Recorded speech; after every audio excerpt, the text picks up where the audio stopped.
Well, welcome everyone. For those in the room and for those online, I'm sorry for the delay. We had some problems with IT as usual.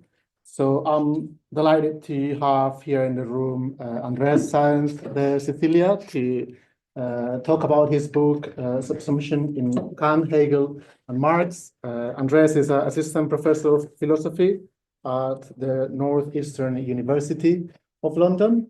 And today he's going to be giving us some 20 minutes presentation on the book, and then it will be followed by a discussion. So the way I thought about that is because I'm usually anxious about the possibility that people won't have anything to say.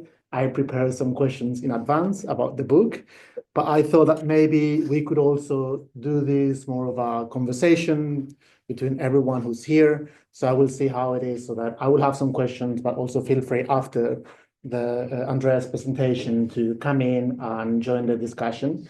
The event is being recorded and it will be remain online for the Historical Materialism, Gender and Sexualities Network. And without further ado, Andreas, the room is for you. Great. Thanks so much, Felix, and thanks to Alex as well for the invitation. I have to admit, I spent so long working on this book, feeling like it was a completely obscure topic that people wouldn't be interested in. It's always a little bit surprising for me still when people take an interest in the book. So what I'll do is just say something about the initial motivations behind the project, and then I'll just briefly give an overview of what I cover in the book. So the book emerged as a response to a set of questions that I was grappling with over a decade ago now, but more like a decade and a half, which I couldn't really find a satisfactory answer to in the existing literature. And so this was a question or a set of questions that revolved around two main issues. So the first is how exactly we conceptualize capitalist domination. And then the second is how we can understand the historical trajectory of capitalism as a system. So I was thinking about what it actually means to say that labor is subsumed under capital, why Marx ends up using this concept rather than another one to describe the domination of labor by capital. So why subsumption specifically? What precisely does the subsumption of labor involve? What are its conditions of possibility and what are its effects? How can we understand the connection between subsumption as a systemic process and as a historical process? And then following from all of this, how we might, how the subsumption of labor might be abolished or overcome. And I think that to answer that question, we need to think through all of those preceding questions. So as I was thinking through these issues in the context of Marx's writings and Marx's ideas, I was also working through some other philosophical texts and some other philosophical systems. I think most importantly at that time, the work of Kant and Adorno. And I found that in those writings, subsumption also seemed to be playing an important role in somehow holding the entire system together or enabling the system to function and reproduce itself. But that role was somewhat neglected or repressed, either in the writings themselves or in the discussions and interpretations of those authors. So I started thinking through the parallels between those different deployments of subsumption, and as they converged, the theoretical problems and questions that arose. And I started to try and formulate and systematize those questions and those problems. And that then enabled me to approach the issue of capitalist subsumption in Marx's writings from a different angle or a new angle. So that's basically the project of the book, to return to the philosophical history of subsumption in order to then construct a conceptual foundation through which to reread and reconstruct Marx's account of capitalist subsumption, as well as thinking about the conditions and effects of that subsumption. So it's an attempt to move from what in Marx's writings are really quite fragmented and dispersed comments on subsumption to something like a more complete or systematic theory of capitalist subsumption. And in more directly political terms, the main intervention that I was aiming to achieve was to try and shift the problem of capitalist domination and the overcoming of capitalist domination away from questions around inside and outside, or around totalization and completion, which I suggest have idealist or maybe even theological premises, and shift those problems and those questions towards questions around just the precise mechanisms by which capitalism shapes our world, and the effects of those mechanisms, and how they interact and combine with other social forces and so on. So it was an attempt to construct or enable, if you like, a more materialist mode of inquiry in which the theory of subsumption is not really an answer, but rather a framework through which to carry out that inquiry. So the book is in 4 parts, and the first 2 chapters, so the first half of the book, are really a kind of preamble to the discussion of capitalist subsumption that comes in the second half. But those first chapters are crucial for the account that I develop, because they establish the theoretical grounding for it, and really to make sense of what happens in the second part of the book, I think that theoretical grounding is essential. So in the first chapter, I go back and I trace the philosophical origins of the concept of subsumption in German idealism, looking specifically at Kant and Hegel's writings. And I try here to draw out the conceptual innovations and the theoretical problems related to subsumption that emerge in this specifically philosophical context. So in thinking about how subsumption is being understood, being used, and being developed and transformed as a concept. And so here I firstly think about how Kant breaks with what I call the classical concept of subsumption. So this would be the idea of subsumption as classification or categorization. And instead, what Kant is starting to do here is to pose the problem of how a relation of subsumption is possible at all. So what are the underlying mechanisms that make a relation of subsumption possible? Kant says we have to be able to explain this or give an account of how it is that subsumption can happen. And the first crucial idea that arises from this is that subsumption is understood as a process of form determination. So it's this process of form determination that enables external elements to be integrated within a systematic totality or an order of being. And this idea of subsumption as form determination runs throughout the entire book, and it's kind of central to what I'm trying to do in the book. So I also think about the relationship between individual acts of subsumption and the totality within which they take place, and look at the way in which Kant understands that relation as a kind of reciprocal one. So in fact, these localized and discrete acts of subsumption somehow enable the system to function and to reproduce itself. So there's a reciprocal dependence there between subsumption and totality. I also turn to Hegel to then think about how this idea of totality becomes pluralized, it becomes developmental or processual, and it's also socialized by Hegel. So the context in which we could talk about something like a relation of subsumption changes from subjectivity or an individual consciousness to a social totality, and one that is developing. And then finally, I also think here about Hegel's critique of subsumption, which comes in his logic. So Hegel develops his critique of subsumption as a contradictory relation in which identity is imposed upon the particular, and as such, the particularity of the particular is lost or repressed. And this, of course, becomes very important for how Marx thinks about the subsumption of labor. Then in the second chapter, what I do is I turn to Marx's writings and look at his materialist critique of philosophy. And I try to think about what happens to subsumption and to ideas of form determination as a result of this critique of philosophy. And in particular, the kind of transformed theoretical terrain that this critique gives rise to. So we're no longer talking about ideal relations and processes, but practical material ones. And this is significant for how we then think about subsumption. And here I try to trace Marx's materialism through various stages of development and refinement. So I look at first the concept of praxis, then labor, then production, and then social reproduction, finally. And I try to suggest here that there is a kind of consistent project of developing Marx's materialism through these different concepts or frameworks. And this chapter is very much indebted to the work of Bolivar Echeverria, who I think theorized social reproduction in Marx's work in the most compelling way and the most systematic and complete way.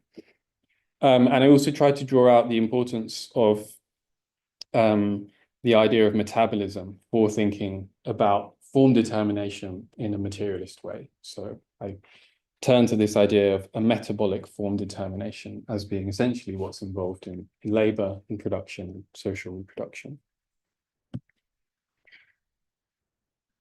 Then in chapter 3, I tried to set out a systematic reconstruction of the theory of subsumption. So from all of these different fragments and drafts in which Marx is talking about subsumption, I tried to put these together and come up with something systematic.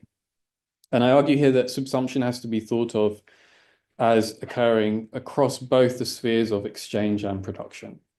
So firstly, in exchange, those things, including our capacity to work, which is made into a thing, have to be subsumed under value and form determined as commodities to then be exchangeable and thus appropriated by the capitalist.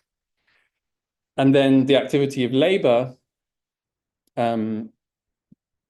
becomes subsumed to the command of the capitalist. And so the labor process comes to be form determined as a valorization process. So there, if you like, the two moments of form determination, which I suggest are interdependent moments, and they form what I call the distinctive synthesis of capitalist subsumption. So it's a synthesis through which labor is form determined and integrated into the accumulation process and the capitalist totality across exchange and production.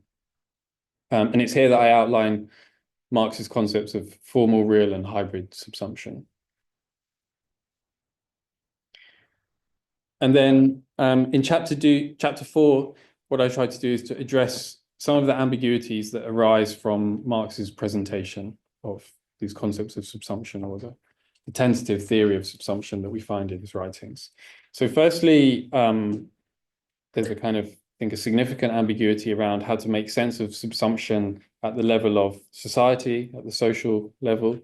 So Marx talks about subsumption in the context of the immediate production process. So he talks about how capitalists manage, control, and exploit labor in an individual production process. But what he doesn't say much about then is how that plays out at the level of the social totality or the social whole. So started to think about how can we understand subsumption on a social scale. And then secondly, there's these ambiguities relating to the question of what the theory of subsumption can and cannot tell us about the historical development of capital. And it's in this chapter that I engage with some of the different interpretations and uses of subsumption in Marxist thought. So what I firstly do is look at two variants of the total subsumption thesis, what I call the total subsumption thesis, in the work of Adorno and Negri. So this is basically the idea that the theory of subsumption provides something like a model of historical development or periodization, and that this development has reached its completion. So everything is absorbed, internalized, and fully subordinated to the totality of capitalist relations. So there's no longer any kind of outside of capital. In Negri's kind of bombastic formulation, he says, all of society has been converted into a factory. And, I try to work through these to show that they're, I think, both conceptually incoherent, but also empirically implausible. Even though, in some sense, they do seek to capture some kind of important sentiment about the way that capital seems to be an all-encompassing totalitarian system, and it radically reshapes our lives. I then turn to consider some alternative interpretations which take a systematic rather than historical focus. So I look at, for example, systematic dialectics and capital logic approaches, and particularly the work of Chris Arthur. And here there's an attempt to situate subsumption within a systematic account of capital that forms, in some variants at least, a kind of logical and enclosed totality. And there's two main weaknesses that I identify with this reading. So I think firstly, there's a tendency to render struggle and resistance to capital either insignificant or inexplicable. So there's a kind of capital centrism, which tends to reduce everything to the logical necessity of the system. And the system is described as a kind of self-moving force. So class struggle seems to evaporate within some of these approaches. And then secondly, there's the issue of history, because this purely systematic focus doesn't seem to be able to have any traction on history and the real history of capitalism. And I think partly as a reaction to these exaggerated readings in Adorno and Negri, this total subsumption thesis, some of these approaches, I think, go too far the other way. And they try to just say, well, we should think about subsumption only in the context of the individual production process. This is where Marx talks about it. And they try to slot it, if you like, into a kind of a complete set of categories that form Marx's critique of political economy.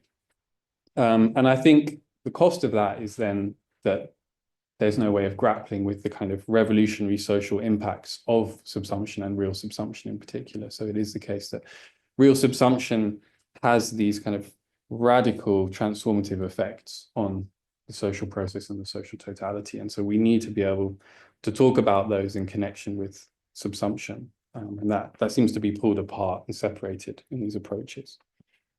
So by looking at those two kind of very different ways of reading subsumption, I identify two different forms of closure or totalization. So I say that with kind of Adorno and Negri, we have a kind of historical or diachronic closure, because history is completed, the development of capitalism is completed, so there is no more development to happen, presumably. And on the other hand, these more logical, systematic approaches enforce a kind of systematic or synchronic closure. So they try to integrate their account of subsumption within a systematic totality. And so they lose this connection with history and with that which is outside of the system or which is being integrated into the system through process of subsumption. So then finally, I try to propose an alternative approach, which is to consider subsumption as an open-ended and multi-directional dynamic, and a dynamic that links production with reproduction. And it does so by mediating between the systematic and the historical aspects of capital. So I suggest that the systematic logic of competition and accumulation, which drives the way in which production is reshaped, so through formal and real subsumption, that this systematic logic is shaping and reshaping production through diverse mechanisms of command and exploitation. And here I want to insist that we don't read Marx's account of the different forms of subsumption as something like a linear teleology. So I think that the different forms of subsumption provide these various strategies and modes by which capitalists can transform or engage with production in order to produce surplus value and accumulate capital. And in the reshaping of production and in the use of these different strategies, there is a kind of secondary effect of that, which is to shape and reshape the historical forms of social reproduction in capitalism. So the manner in which capitalist societies reproduce themselves as social totalities. So I argue that social reproduction is this final level at which subsumption plays out after exchange and production. So I try to develop this kind of three levels at which I think we should be thinking about subsumption. And here what I'm partly trying to do is to reject any kind of teleological or deterministic relation between the dynamics of subsumption at the level of the individual labor process or the individual production process and the configuration of the social whole, so the reproduction of the social totality. And I suggest that rather than homogenizing or totalizing, what this articulation in fact gives rise to are new differences, new conflicts, and new crises, all of which have locally specific characteristics. So this all means that we have much more work to do than just developing a theory of subsumption. So the point then is to for us to look more closely and examine all of those articulations between exchange, production, and reproduction. And so I think that the theory of subsumption just gives us a framework through which to do that, rather than an answer to all of the questions that arise around that.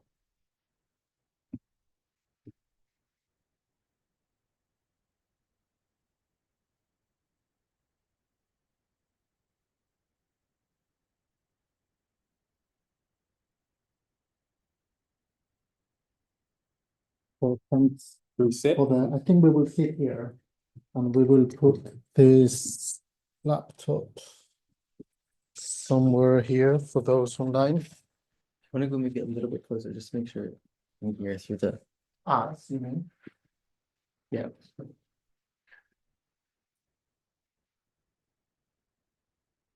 You want to move a bit closer, so. Alex, do you want to monitor if someone else? Yes. Anything online?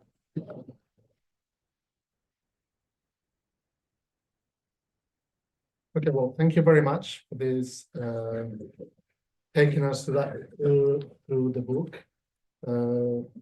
First of all, I wanted to say that it's an amazing book, and I've read it with a lot of interest and taking a lot of notes and things that I thought would be really interesting to discuss about, but I don't think we would have time in this conversation to go through all of them. So I was trying to think what would be, as every reader, I also have my own agenda and interest when I arrive to the book, and I have particular questions I want to resolve. So I'm probably going to be bringing some of them to the questions, but here in the room, everyone has other interests about subsumption. So it would be good if we can just like create more of a dynamic conversation. So I would like start to maybe ask you to elaborate more about how you think subsumption allow us to think of domination, because throughout the book you mentioned several times that, and you mentioned that in the introduction, that one of your interests was to or understand capitalist domination in a way that was distinct from, I guess, existing paradigms at the moment. And you come through the book and mention subsumption is the way that we need to understand domination under capitalism. And towards the end of the book, you also mention how actually this is opening up to understanding the plurality of forms of power that exist under capitalism instead of the reduction to a singular form of power. So I would like to hear more on your thoughts on what does it tell us about domination specifically, and if you could say how that maybe differs or relates to these new readings that are emphasizing more of these abstract, nude, impersonal character of capitalist domination. Yeah, so I think, I mean, this was definitely one of the key motivating questions behind this project.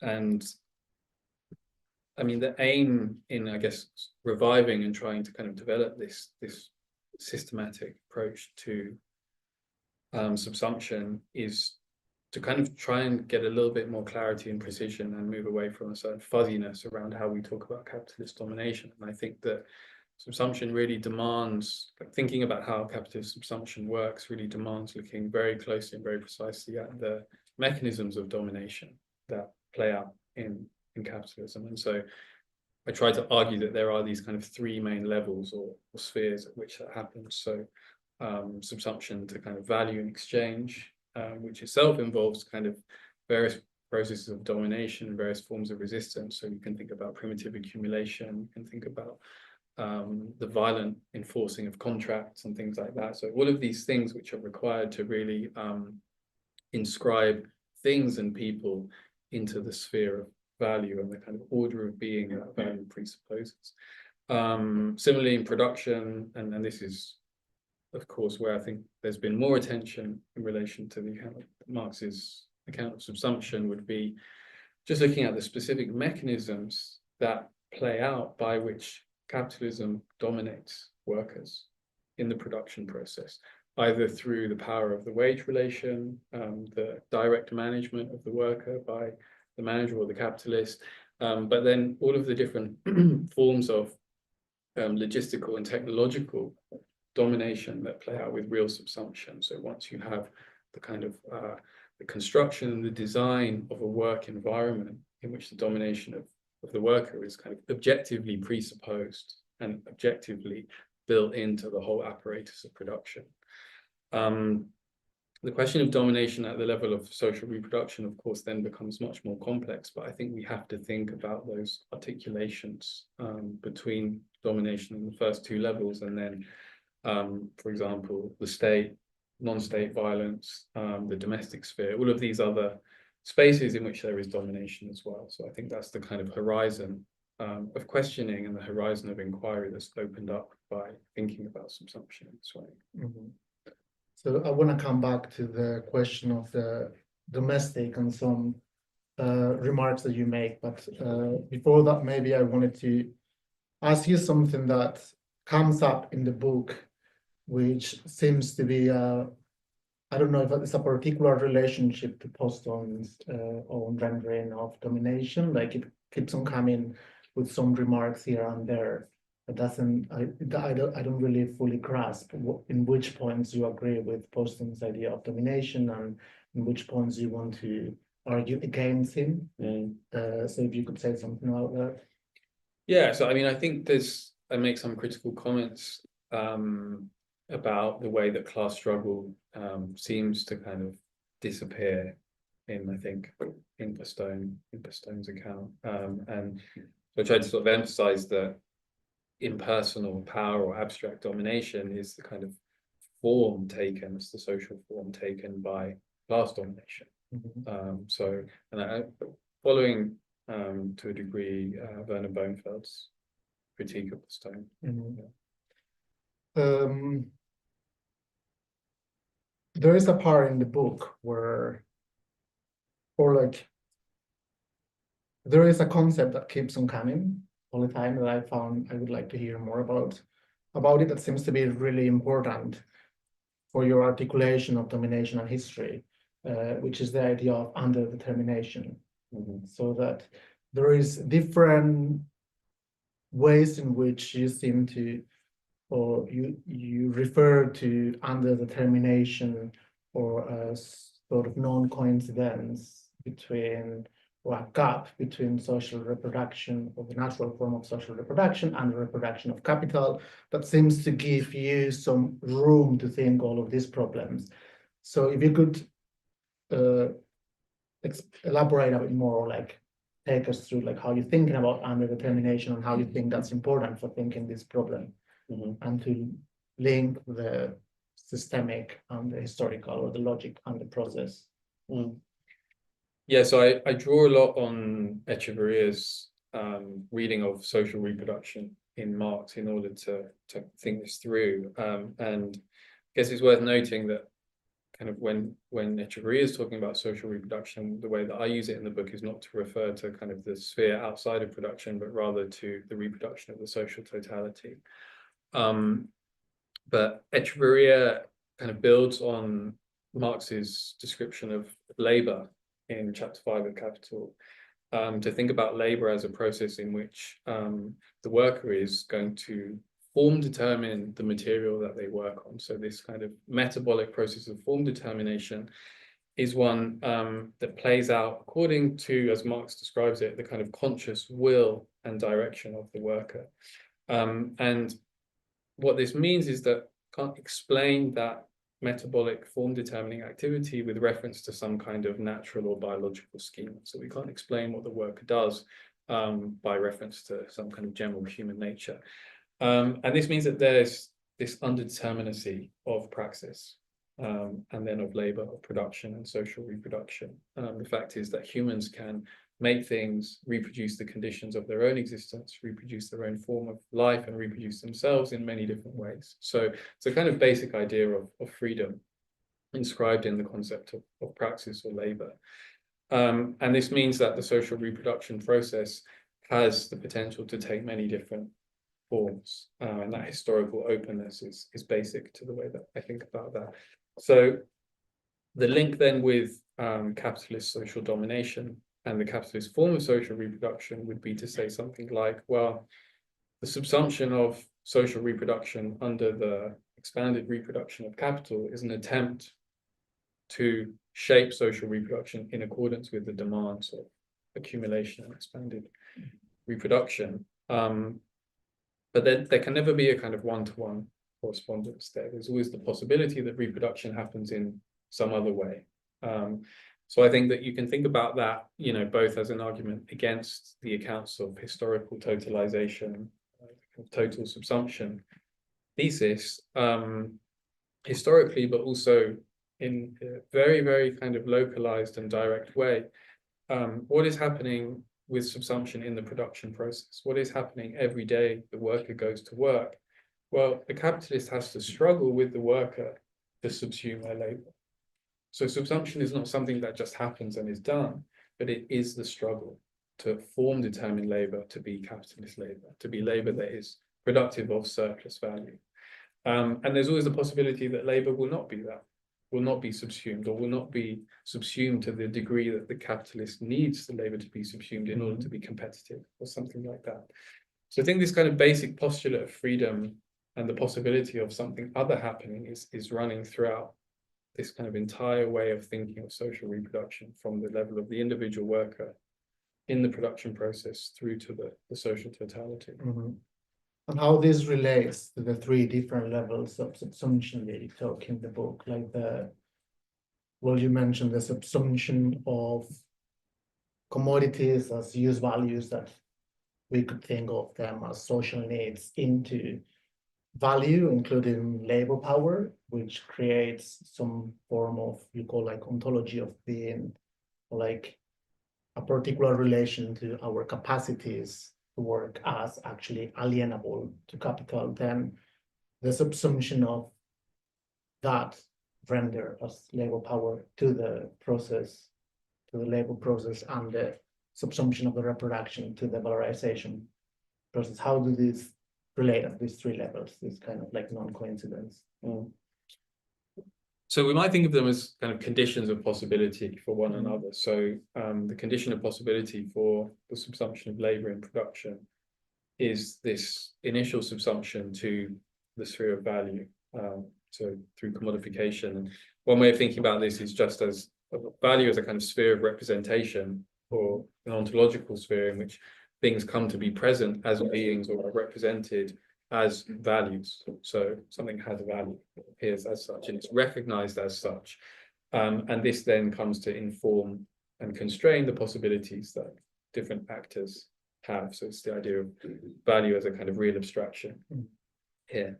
And then that is the condition of that acts as the condition of possibility for the subsumption of labor in production. So you have to have that moment of exchange. You have to have the formal appropriation of labor power as a value, or as variable capital, for then that labor power to enter into the production process and the process of valorization in order to valorize the capital. One question I had when I was reading the book was to which extent, because I think I was grappling with the idea of what does it mean that subsumption is not complete, more than the possibility that it could be otherwise. When you are arguing towards, I think, the fourth chapter, or the chapter before the conclusion, you meant, I think I understood that your argument is that subsumption is not complete, precisely because under capitalism it can never be complete, because the process of capitalist accumulation always involves the expansion of capital. I don't know if that's the argument that you were making, or that's where you were deriving this non-completeness. And when I was reading that, I was also thinking about other ways in which subsumption remains incomplete, especially when we think about social reproduction. And we can think of, I guess, the work of Marina Beer-Smith or Sunderland and Amy Diaz, who have been trying to grapple with in similar ways to what I think your book is doing, specifically narrow into the determinations of value into the process of social reproduction, how that also contains labor in a particular way, or gives directions to labor to appear in a particular way, which have very, we could say, tragic repercussions for many things we call care. And I was wondering, how the fact that there are certain activities that are necessary from the standpoint of the reproduction of the society as a whole, but that cannot find themselves represented within the determinations of value, enter into this sense of thinking about some sort of incompleteness, and or in which levels of the subsumptive process they could be stuck. Does that make sense? Yeah, so I mean, the first thing to say about incompleteness is just that logically it's incoherent to talk about a kind of completed or totalized subsumption, because then you just have a pure identity. The notion of subsumption as this kind of subordination or integration just collapses because there's no need for that. So I think there's a kind of logical collapse that happens, you know, just at the very kind of conceptual level once we try to talk about the totalization or completion of subsumption. But in the specific context of kind of capitalist subsumption, I mean, I think capital is just, you know, a social relation that presupposes the continual exploitation of labor in order to accumulate capital, to produce surplus value and accumulate that as capital. So what would happen to capitalism or to capital, to that relation, the dynamism of that relation, once we've tried to speak of a completion or a totalization? I think, again, we kind of fall into aporias or to a kind of incoherence that just doesn't make sense.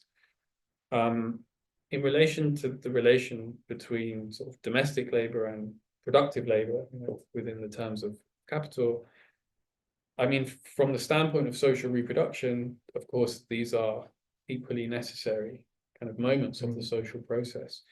It just so happens to be that capital itself enforces this extremely rigid distinction and separation of those reproductive activities which are waged and those reproductive activities which are not waged.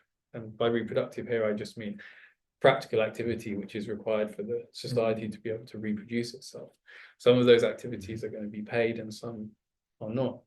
I think there's a really important distinction here between how we might talk about subsumption in one of those spheres and in the other, because I think in the sphere of production, we can identify very clearly the mechanisms of domination by which capital determines labor as valorizing labor, as productive labor. So we know how capital does this through management, through the oversight of the capitalist directly, through the transformation of the production process, through the implementation of new technologies, automation. All of these things are kind of very precise material mechanisms through which we can talk about how capital subsumes and dominates that kind of activity. Becomes more difficult when we turn to these spheres like the domestic sphere, because here there are no direct mechanisms of capitalist domination. So we have to talk about indirect forms of capitalist domination or other forms of social domination, which are articulated with capitalist domination when we start to think about the social totality. But I would say we can't point to those specific mechanisms of capitalist domination once we start to look outside of the workplace. So on the one hand, we could think of that sphere we are calling reproductive sphere, for lack of a better word here, as both underdetermined at the level of capital and overdetermined at the level of class relations, if that makes sense in some way. Like if we come back to the question of the household or the non-productive consumption of the worker, and the way in which we could organize our needs and capacities around the objects that are available to us, we are positioning a relation of dependence to capital as, or in a wider extent, dependence to capital in order to remain available to work, but at the same time, we need to rely on forms that are not directly determined at the level of the subsumptive dimensions of capital that you're discussing. I don't know if that would make sense to you. Yeah, I mean, I think it's also helpful to think about the kind of threads that link those two spheres together. So, for example, the way that subsumption plays out in the production, so the struggle of the capitalist to subsume and form determine the work of the labourer, precisely because it is a struggle, precisely because it depends on subjective, objective, physiological, emotional, all of these dimensions, what the capitalist can do to the worker in the workplace, how much the capitalist can get from the worker. But these things are all conditioned by a kind of a lived being of the worker, which is in part shaped by what happens outside of the workplace. So we see that, okay, the worker who's coming into the workplace is coming in as a worker who's partly been shaped, partly been subjectivized by the relations and the practices that take place outside of work. And that's crucial to how subsumption can happen.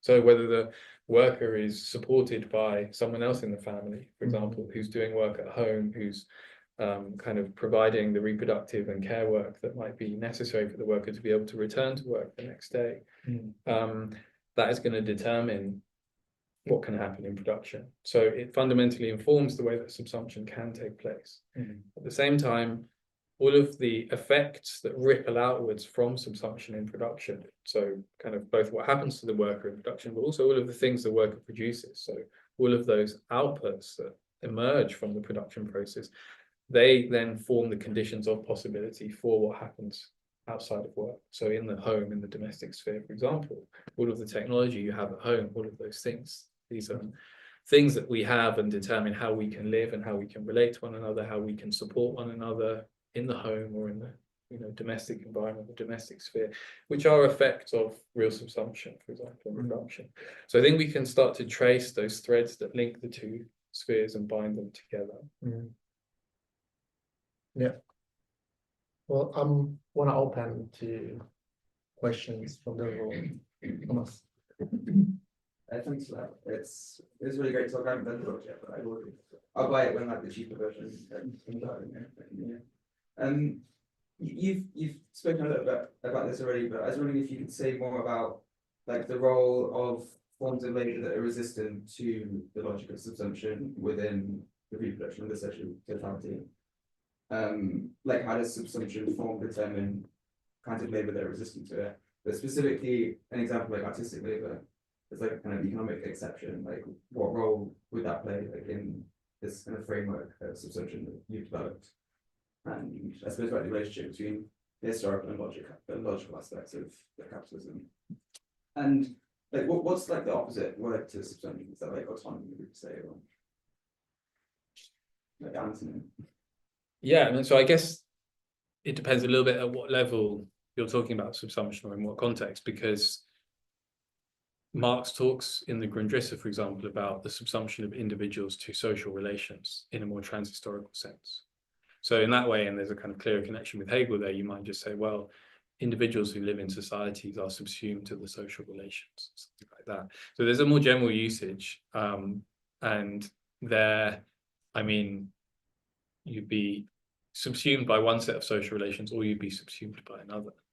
So you could go so far as to argue that without subsumption, there isn't a form determination.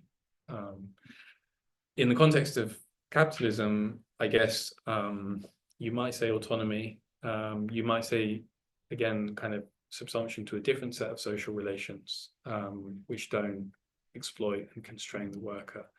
Hegel's critique of subsumption as a logical category suggests that there is something insufficient about subsumption. So a different kind of relation would be necessary for there to be the kind of adequate realization of the individuality of the individual, or the kind of adequate, let's say, commensuration of the individual and the totality, or something like that.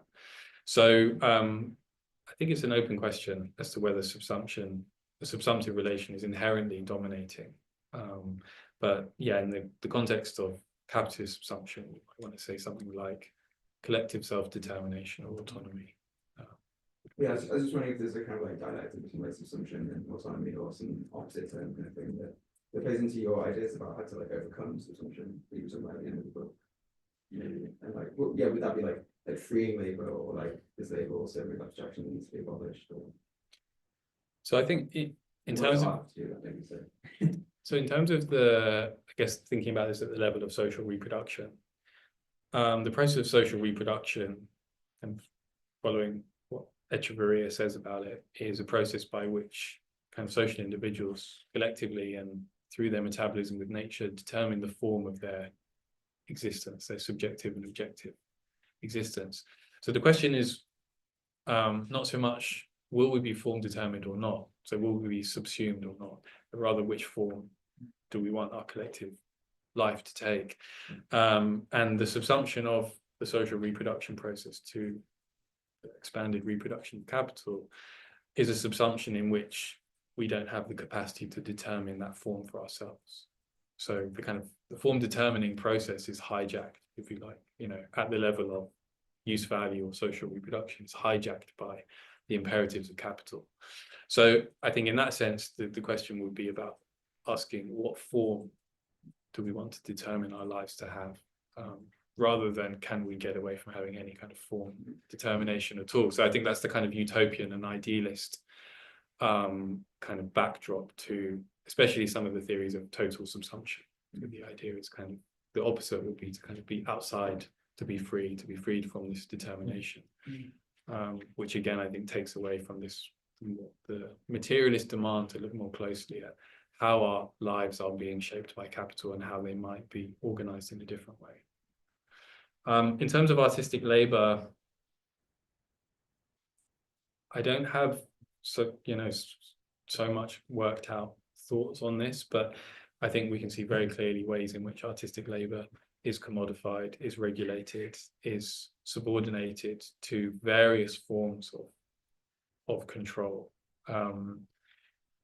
Adorno has a theory about this, and his aesthetic theory singles out artistic labor or artistic production, or the artwork, if you like, as something distinct and singular precisely because it is not subordinated to these instrumental demands within the capitalist production process. So it somehow has the kind of limited autonomy of being produced under different conditions.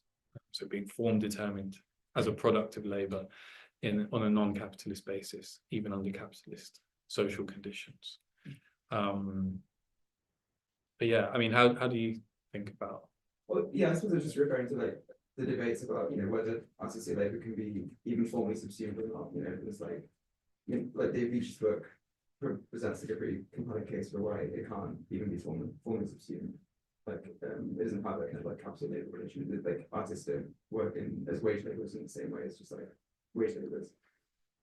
It's just kind of like economic exception. But then there's like this is maybe like you're not even interested in it, but like there's a book by Nicholas Brown called Autonomy, and like the whole kind of basis for his argument in that is that like aesthetic labor, he says, has been really subsumed under capitalism, and then he goes on to make a case for what artistic autonomy looks like in this kind of society. But just two very different approaches to subsumption within debates about art and stuff.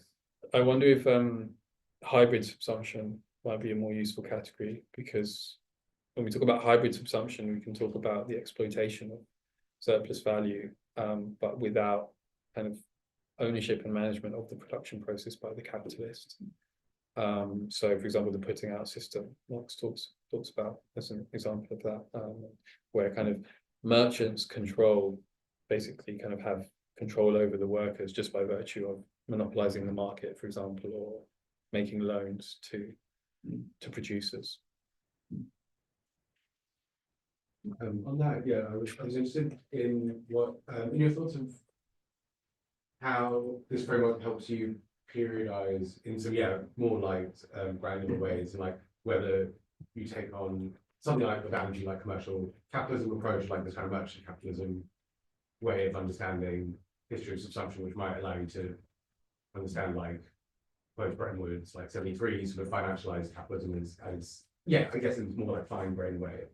Whether that was something that in writing the book you kind of came to think about a set of periodizations that might be more useful for understanding like what we are now, I suppose.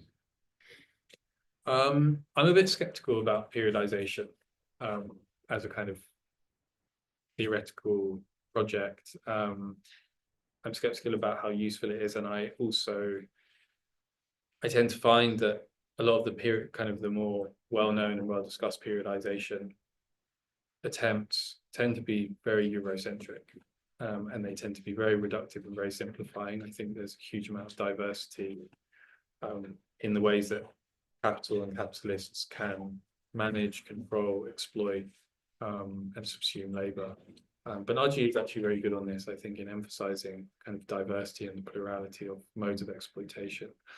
So I think that one of the kind of recurring issues with periodization is the attempt to just simplify and kind of be quite reductive and abstract away from all of these differences. So I guess I'm uncertain what the kind of theoretical gain is from periodizing.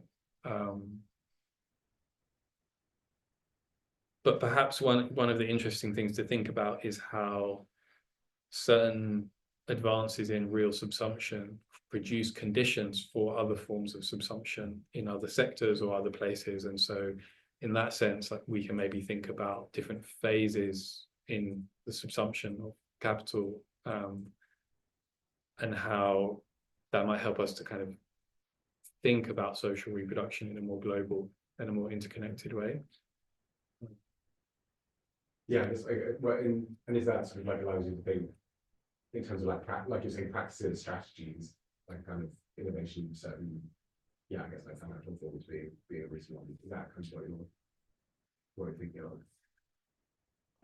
You mean in terms of different strategies that capitalists can like employ? Phase of real subsumption. Phase of real subsumption. Like there's some sort of breakthrough in how we organize, how the living process is organized, for instance, and that sort of trickles down in what you're suggesting. Yeah, so I'd suggest that kind of periodization could be more useful if we kind of, with reference to a specific sector or a specific kind of geographical region or something like that. I'd be very skeptical about the idea of periodizing, you know, on the basis of formal or real subsumption, just all of kind of world capitalism or something like that. I also think that, you know, most attempts to periodize in relation to subsumption have used these categories of formal and real subsumption. I don't think that those categories make much sense beyond the production process. So I think we can talk about subsumption, and we might want to develop other concepts and categories of subsumption that might help us to think about in a more totalizing, more global way. But I don't think formal and real subsumption are the right categories to do that. Right. Thanks for the talk. I'm looking forward to getting a question of the book as well. Just wanted to ask a bit about the kind of association you make between Negri and Adorno, which is sort of quite curious mix, because it's a long time since I've read Negri, but I don't read them quite closely. And as I recall, the idea of the social factory, the idea of the whole society becoming a factory, was not really an idea of totality or totalization in the sense of kind of dialectical totality, that is one critical the dialectic.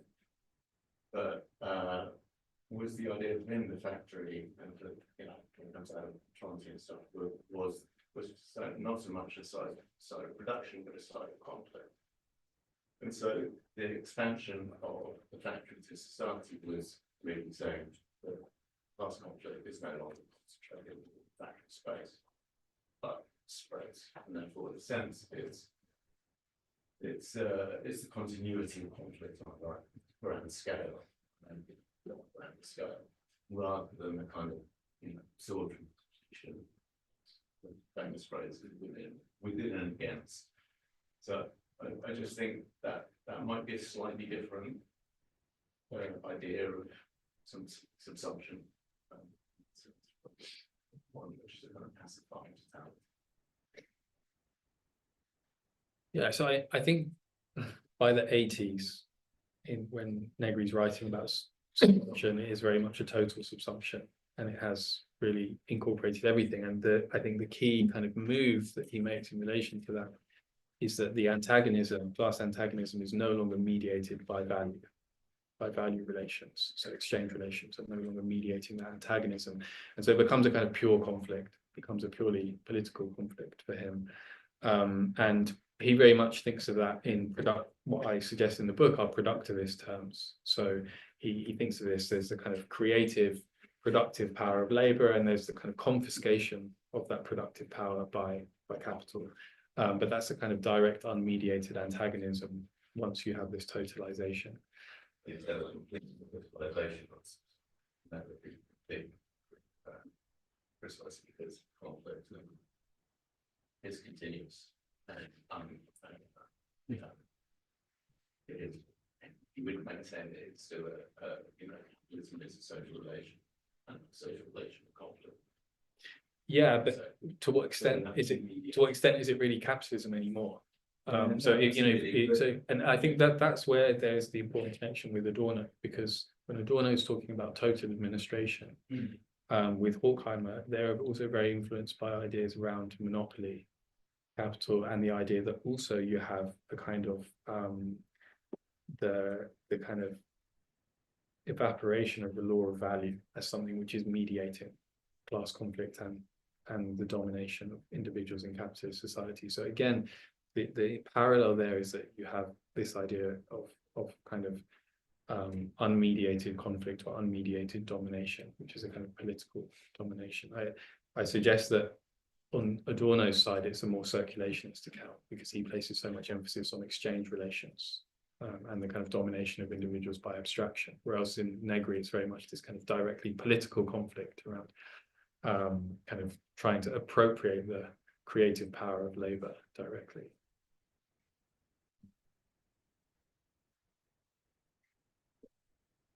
On this, I'm following on this for a while. I'm now thinking is the total subsumption, but subsumption then, according to your reconstruction, is in a way is not a total, but is a kind of ontological operator, right? I'm curious to hear, because I remember well the part of your project when it comes to Echeverria and Marx, but now thinking it all together, what it seems to be doing is kind of recovering the concept back through Kant, Hegel, and then Marx to claim that basically subsumption is what I'm curious to hear where. Sorry, it's a bit specific question. Where in Kant's system it appears, or how this category functions? It seems that it is an operator which is unavoidably everywhere conditions any form determination. So in this sense, it doesn't make any sense to say that there is an opposition between subsumption and autonomy, because subsumption is any form determination, so we cannot abolish subsumption, right? So it's putting it back to this.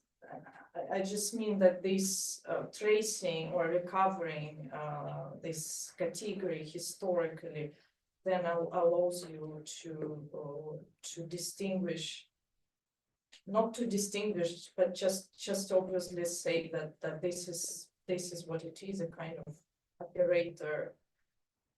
Form determination of any kind, and then you're talking about different modalities of it. And Echeverria, as far as I understand, is also kind of anthropological mode of shaping forms through labor, where it's less determinate or undetermined because the outcomes are not so predictable.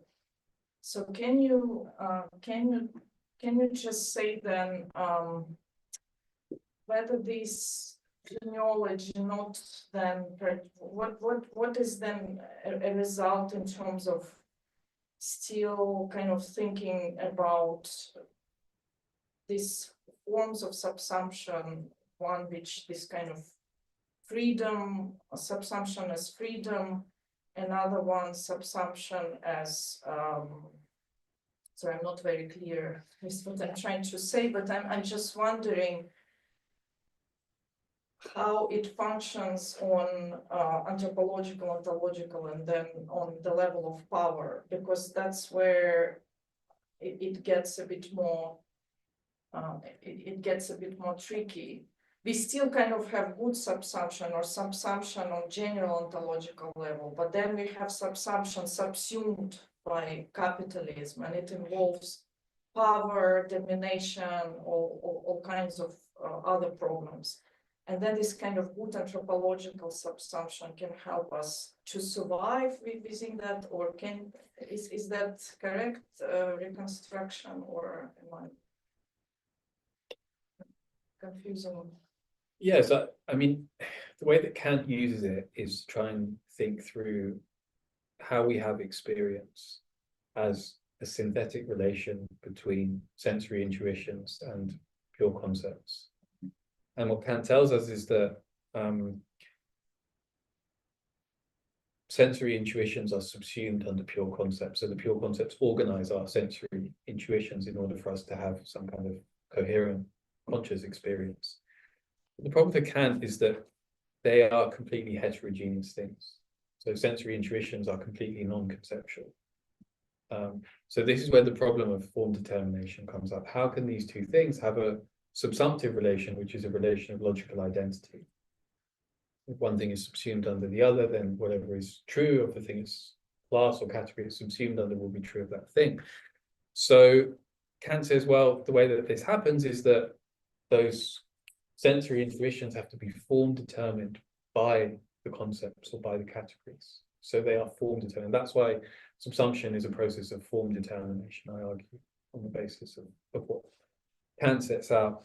And this is clearly the case with capital and labor. So labor doesn't have to be capitalist labor. Productive human activity, the human metabolism of nature doesn't have to be one which valorizes and enables capital to be accumulated. So that labor has to be subsumed, and in the same way it has to be form determined and organized in such a way that it comes to count as capital, comes to count as value producing labor. So the sense of subsumption there is a form determination, which is a kind of organization of that content. And at the same time, insofar as it is a kind of logical subsumption, what it does is it integrates that content that is subsumed into the order of being that is established on the basis of those categories of subsumption. So those sensible intuitions become conceptually determined and therefore thinkable, and therefore part of our conscious discursive experience of the world for Kant. In the same way, the subsumption of labor through commodification and then through subsumption in production is a way of integrating that labor into the order of being, firstly of value and then of capital, of value in its process of self-valorization. So they're the parallels that I see with that philosophical prehistory. And Kant also shows that, you know, in order to be able to give an account of how there can be this subsumptive relation between intuitions and concepts, we also need to be able to explain kind of how they can relate to one another. So what is the totality within which they're inscribed? And for Kant, that is the subject, the transcendental subject. But what's important is that the transcendental unity of apperception for Kant, so the kind of unification of consciousness, the unification of that subject, is only possible or only activated by the subsumption itself. So this is where you get the reciprocity between the acts of subsumption and totality. And we see exactly the same thing when it comes to the subsumption of labor into capital. We only have the totality of capital, total social capital, reproducing itself because of these individual acts of subsumption. So this again is that there's this very important parallel when it comes to this reciprocity between the totality and the individual act of subsumption. It so happens to be the case that for Kant, that totality is entirely closed. So it's just reflexive. You have the acts of subsumption and you have the overall unity of the subject. But what's interesting in Marx is that it's an open totality. So the subsumption of labor reproduces capitalism as a social totality, but it doesn't have to. So there's an important difference there in the kind of openness, the underdetermination, and the possibility of a different kind of form determination happening.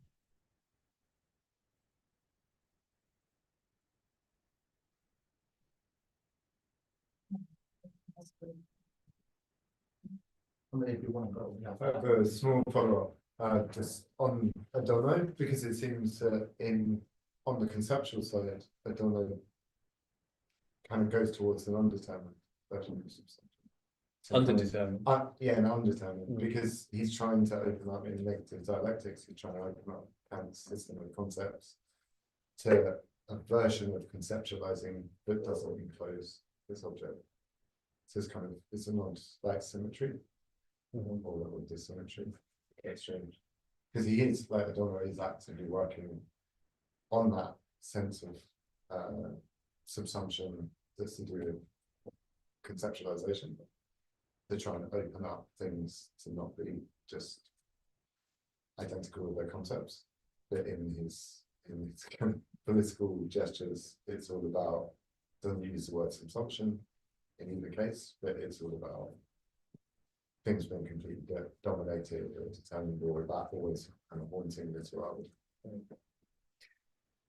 Yeah, I mean, I think one of the problems with the way that Adorno treats this issue of subsumption and of the non-identical is that there's no way of transitioning from that kind of total administration or total domination to something which is unadministered, an unadministered life, because it's a kind of seemingly abstract opposition that's set up, partly because of the injunctions that Adorno places upon his own theorizing about what can be spoken about or what can be theorized. I think Hans-Jürgen Krahl has a very accurate critique of Adorno. He says he's unable to think in organizational categories. So because this element of the materialism of the social reproduction processes seems to be missing, there's no way of thinking about how we might move from a dominated to an undominated state. So just trying to look more closely, how is subsumption playing out? How is our life being shaped by capital? How are we dominated, and how might that be transformed or resisted? So how might it actually change? It's seemingly completely illegible for Adorno in theoretical terms. Maybe that's a very harsh read. I guess at times Adorno is trying to grapple with the answer and falls back into the idea of human suffering and some sort of like the spontaneity of freedom, but doesn't give more answers to what does it entail, other than some sort of almost like promise or hope that will happen. At least like in his lectures on history and freedom, he talks about this very much, but doesn't really provide any organizational or political answer to that either. But like you could have yeah, thank you. Yeah. I wanted to ask about time and space. Of course, in as much as subsumption is form determination, it is a temporal and a spatial, especially like form determination. And while reading, and now like while reading your book and now listening, if we had to choose, we don't have to, but if we had to choose, I think like your reading is a more temporal, like reading for understanding of subsumption, and also precisely like regarding Adorno and Hegel, or like the total subsumption theorists, more or less call them. I think they are highly dependent on a spatial notion of subsumption, which is also the mainstream understanding of the vulgar traditional understanding of subsumption as a colonization of spheres, of spaces in a sometimes apparently like never ending process that sometimes I think this is like theoretically problematic, but mostly like politically problematic, this understanding of like a kind of like a spatial struggle between subsumed or like already subsumed spaces of the spheres and still non-subsumed spaces or spheres. So I wanted to, I can see the risk, as I said, like theoretically, but mostly politically of this understanding, like this spatial or understanding of subsumption. I wanted to ask, what do you think, like, of this, like, political translations or this divide between like subsumed spaces and not subsumed spaces in a political way, or in other words, is there like, do you think is there like non-subsumed spaces, or in the case that you think they are like those non-subsumed spaces, are they privileged spaces for resistance?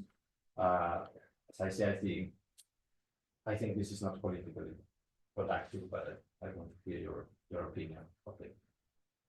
Yeah, so I think this point you made at the end about privileging the idea of a non-subsumed space as somehow a space from which resistance might kind of, some kind of project of resistance might be carried out, is precisely the mistake. And I think particularly with discussions around real subsumption, you see this, that there are many interpretations of real subsumption which assume that real subsumption is something like completed state of kind of capitalist domination or capitalist transformation or something like that.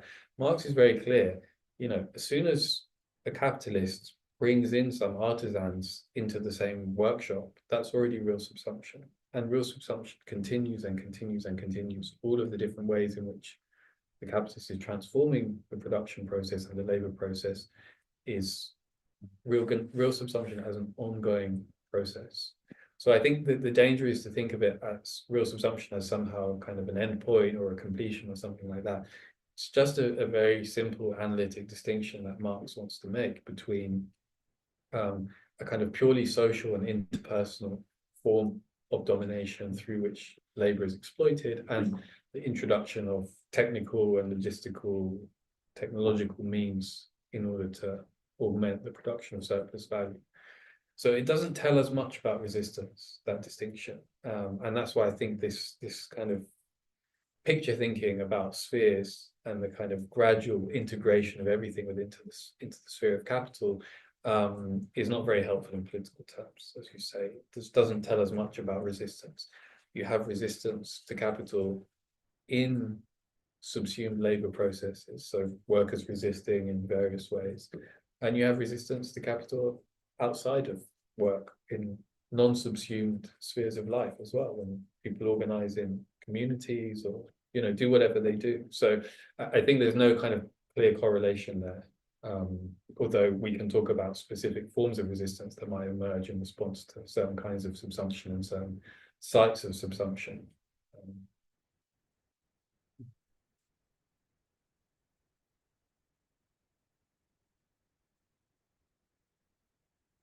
I have another question. So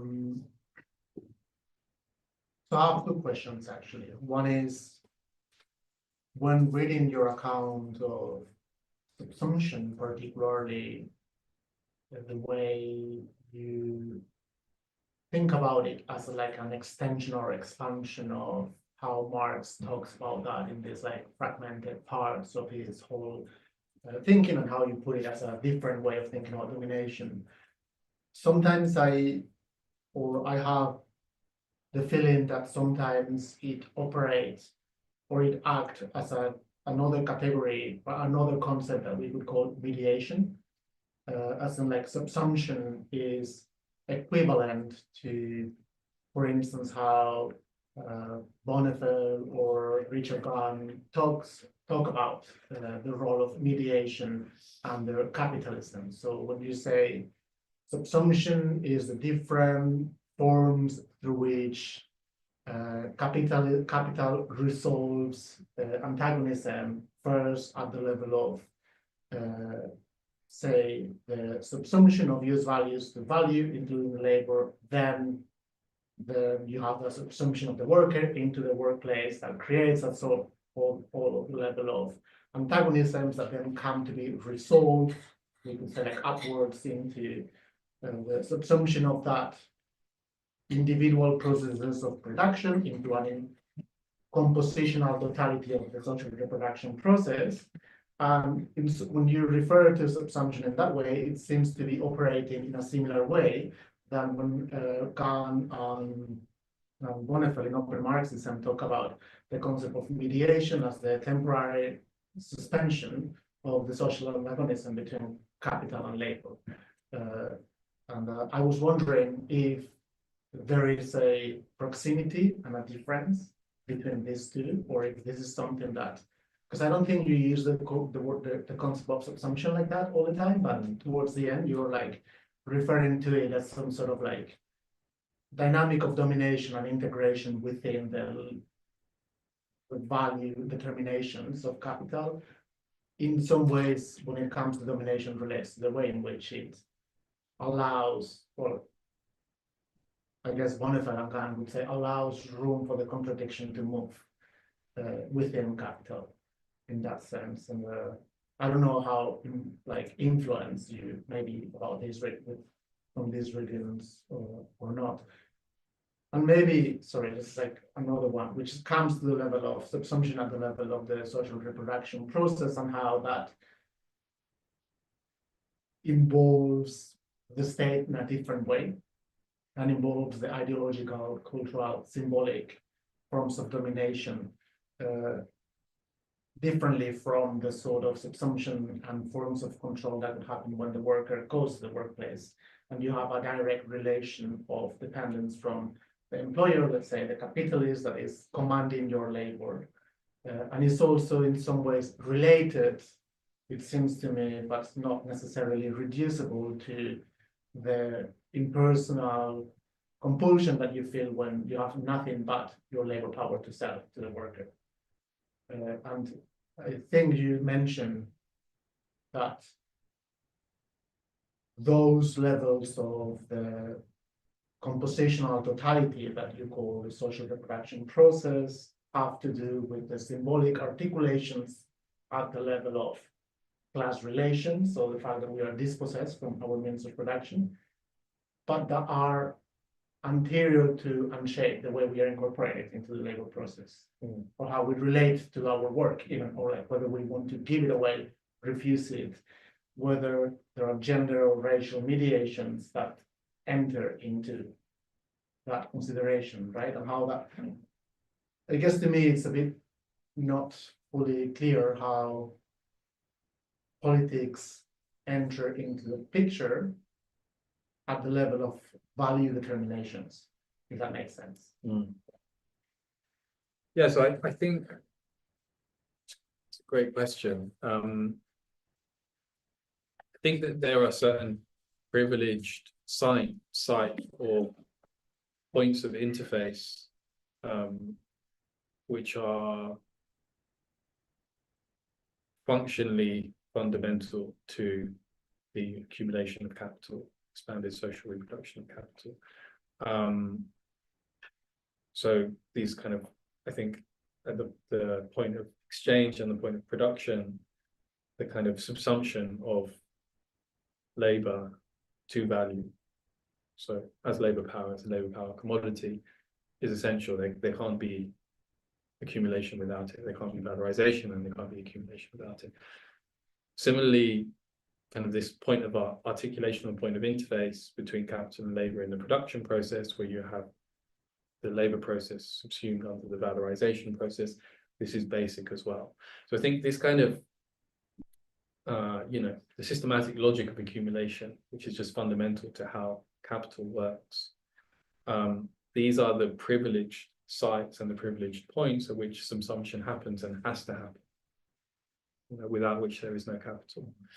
I think all of these other kind of forms, these other sites, these other patterns and relations that we can speak about, they support, there may be conditions of possibility that enable those things to happen, and they might shape the way that those interactions and those interfaces happen. But functionally, they are, if you like, secondary to them, and they can evolve and change, and maybe even be abolished or be replaced by other forms, which might support or enable the accumulation process to happen in other ways. So I would give a kind of functional priority to those key sites or points of interface. And I would suggest that these other kind of forms, ideological forms, cultural forms, political forms and forces, these are crucial. We have to look at them if we want to understand how subsumption is actually happening, which is what I kind of argue is the purpose of this project, is to like allow us to kind of look at those things in a more systematic way through the lens of subsumption. But they are not the key kind of nodes or the key points through which capital is accumulated. So I would kind of differentiate them in that way. And it's not so much to say that they're less important or that they're entirely contingent, because kind of the history of capital is the history of capital, and it has shaped the conditions under which capital has developed and the way that accumulation plays out. But they're not functionally necessary or as integral to the accumulation process in its basic logic. I guess to that we could follow to some sort of understanding of, or there is a way in which you can think about these cultural or symbolic dimensions as also themselves mediated by the trajectories of class struggle at different points of the locality of the social reproduction process itself, and not just, I guess, ideological mystifications. I guess there is now, or that we could think of a new tendency to look at theories of ideology now is kind of returning to the theory of fetish, of the commodity as a way of thinking. This is, the economy itself is already ideology. And these are the real abstractions, the empirical forms that value takes already in a fetishistic way as imposing themselves as ideas, or as profit, an idea into the command of the individuals. And that's how much we can tell about ideology, and everything else is sort of the domain of history that is kind of like escapes capital in some ways, which is some of a correction of like the idea that everything becomes part of accumulation even through, or like more ideology as a form of false consciousness even or so on. But I guess that when I've been confronting myself with these ideas, I always find the frustration of thinking that what is the room for thought or subjectivity, which is something that you engage with in the book, to actually produce a change, or to even engage itself in the articulation of the plurality of histories. Does it matter, or to put it differently, does it matter what we think about how to run society even within capital? Or are we going to end up reproducing a form of society culturally, symbolically, that is best suited to the specific requirements of that historical moment for the accumulation of capital, so that all society will follow suit? This becomes more relevant if you think about how fascism or like far-right ideologies become dominant. Is it the necessity of capitalist accumulation at the moment, or is the possibility of articulating different forms of resistance, even in conditions of, I guess, in conditions in which value is struggling to valorize itself?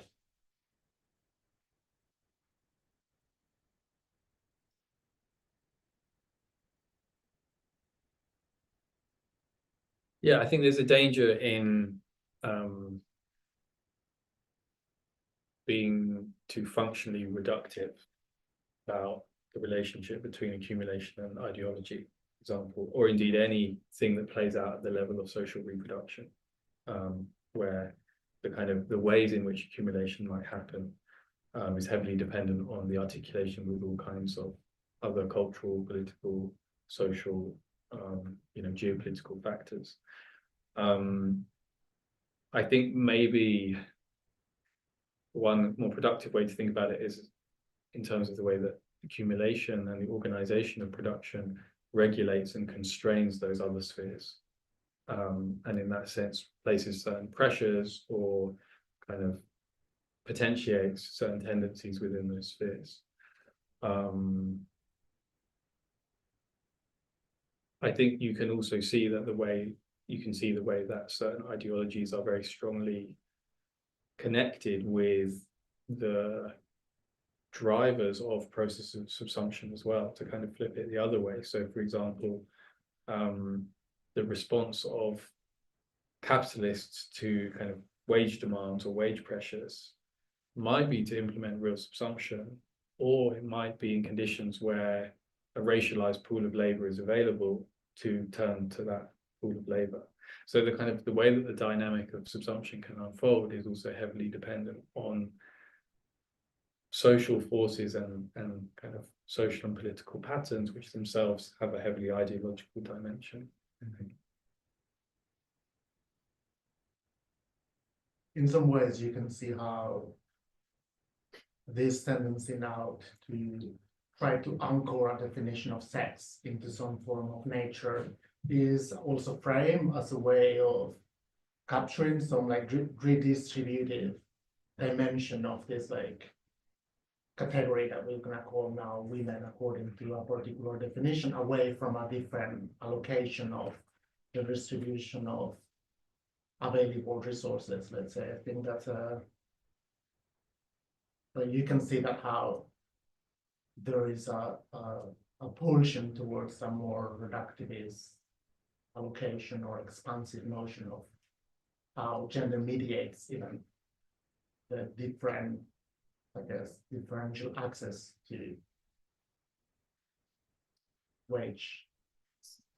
Yeah, I think this is also kind of an interesting thing to think about through the lens of subsumption, insofar as you very clearly have the attempt to impose categories subsumptively. You know, you belong in one of these categories or you don't, and there are various kind of coercive legal means, but also kind of various economic pressures behind that's driving those processes of subsumption and kind of establishing the conditions under which, you know, there will be certain effects or certain implications for the lived experience of those people who are subsumed under those categories. In terms of what you were saying before about mediation, I think I think about it a little bit differently from maybe how you were describing it.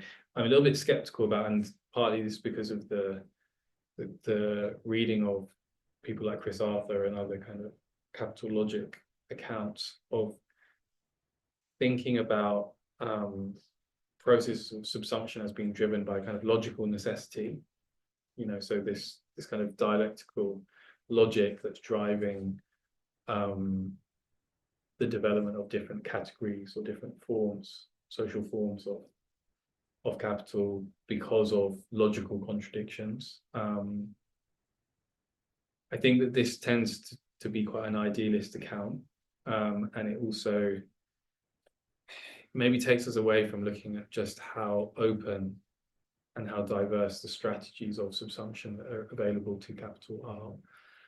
I do think of subsumption as a category of mediation, in the sense that it's always the thing that connects something which is not capitalist or not capital with the system or the totality of capital. So the attempt to subsume labor in the production process is the attempt to make it function as capital, and so therefore to integrate it within the totality of social capital. Similarly, the commodification of labor, primitive accumulation, the kind of violent socialization of the workforce, this is an attempt to integrate and therefore mediate individuals and their activity within the kind of commodified sphere of value. So I think that's the crucial sense in which it's always a mediating category, and you find this in Kant as well. It's that which enables the mediation of something non-discursive into this discursive sphere.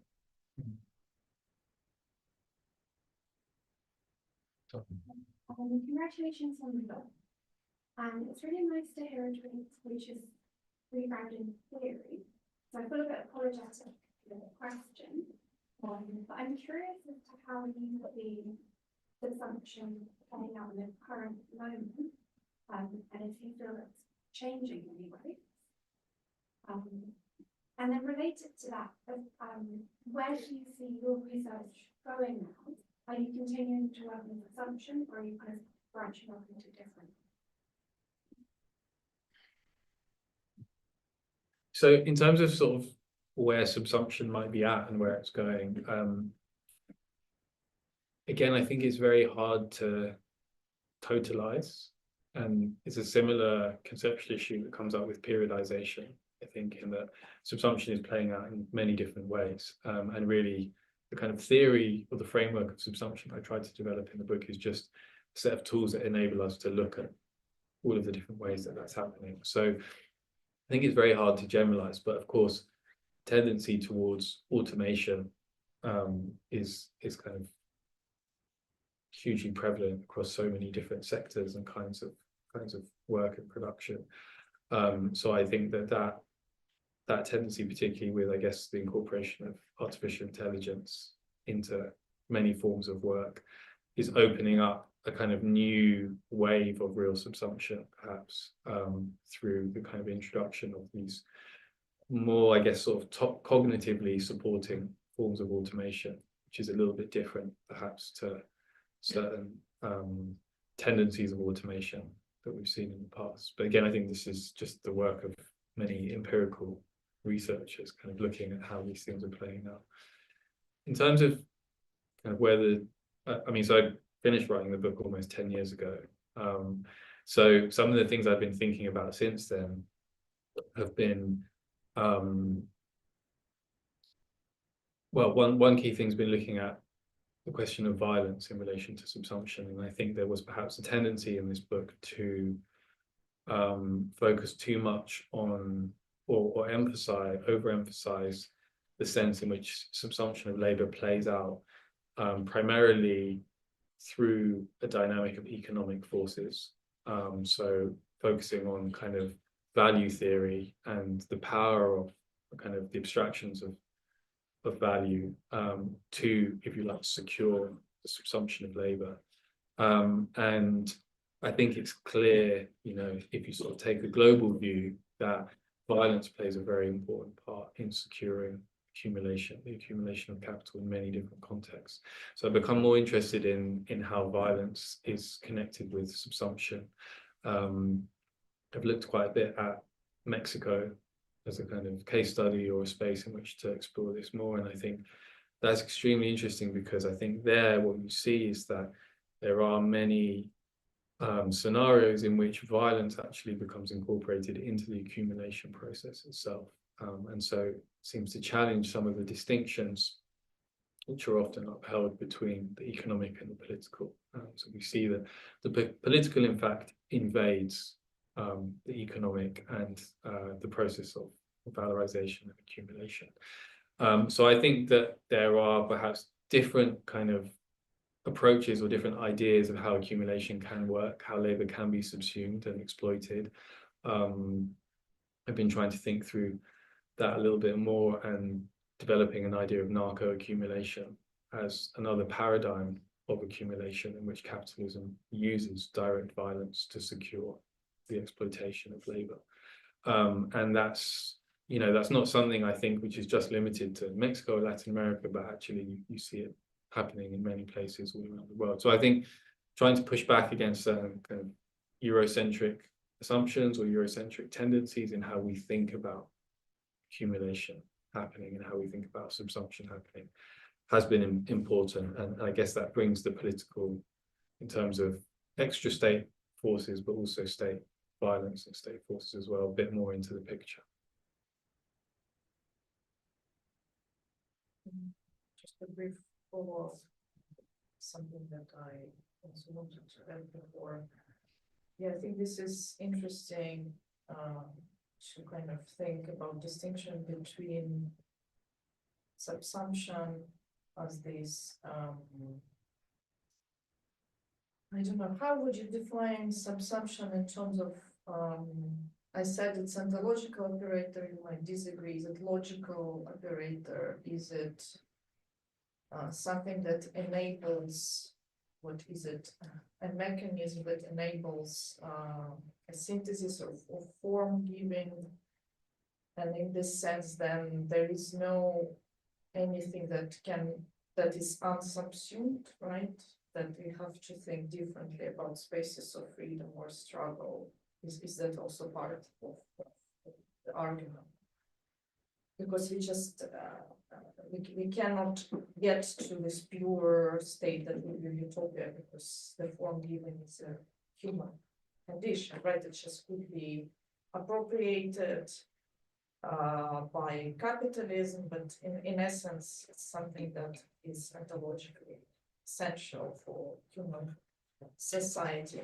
But then there is the question of power and the question of violence, and how still there is this kind of problem of capitalist domination through that category, which is a different category in a sense that is some kind of dispositive, if to use the French discussions on that, is something that is imposed, and capitalism, there is, you know, very interesting in historical interpretations through world system theories, I think in Wallerstein's school, very popular in Russian context for also those reasons, that capitalism, yeah, emerges not as a logical necessity or through this kind of logical aberrations that will arise, but also through violence and through dispositive of violence.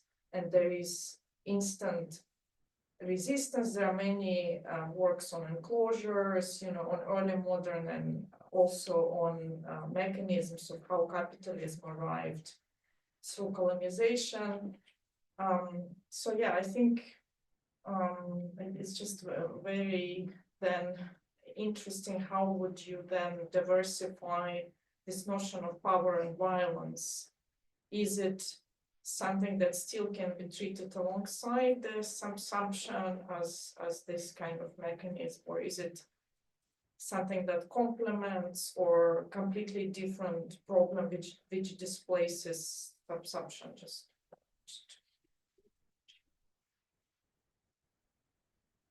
I think there's an element of both in terms of looking at how violence is part of the available kind of tools or strategies to subsume labor, which is to make labor work for capital.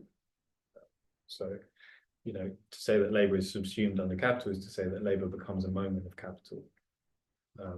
And to become a moment of capital, it has to be productive of surplus value. So violence can be a way to secure that and to make labor a moment of capital. But I think also part of it is about being a bit more sensitive to the way in which other forms of violence and power are also supporting process of accumulation and being themselves enabled or informed by process of capitalist accumulation. So I think there's kind of the two dimensions which have been left out of a lot of Marxist discussions in recent years. And I think the tendency of, for example, kind of value theoretical approaches to emphasize that this all works as a kind of impersonal, abstract, automatic system is really kind of, you know, blind to the importance of these processes and these forces, which are a, you know, big part of how our world works. So, but then would it explain something like forms of slavery historically and today, or forms of prison labor, or even, I don't know, more severe cases of camps and or wars or things like that, where value or accumulation works not necessarily through polarization, but perhaps also through other mechanisms. Or are you looking into this right now? It's too big as a as a field of inquiry. I mean, I've been looking specifically at the Mexican context and how the use of violence by kind of cartels is part of the accumulation process, part of how they accumulate capital as economic actors. But then also the connections that has with other processes of accumulation. So, for example, one of the things the cartels do is they buy up huge swathes of land, of agricultural land and rural land. And often what they do then is they concentrate what have been previously small holdings. And that can then be a condition for example, industrial agribusiness to then buy that land and implement kind of all of these new forms of accumulation and new forms of subsumption of agricultural labor as well. So I think in that context, the articulations are really important between these kind of more directly violent processes of subsumption and accumulation and all kinds of other forms of accumulation that are happening within the society. When are we going to read the next? Another 10 years. On that note, maybe we should close in here. Thank you very much, everyone, for coming, and thank you very much for coming to the discussion and talking about your book. It's really exciting. I'm looking forward to read the next book in 10 years. Thank you.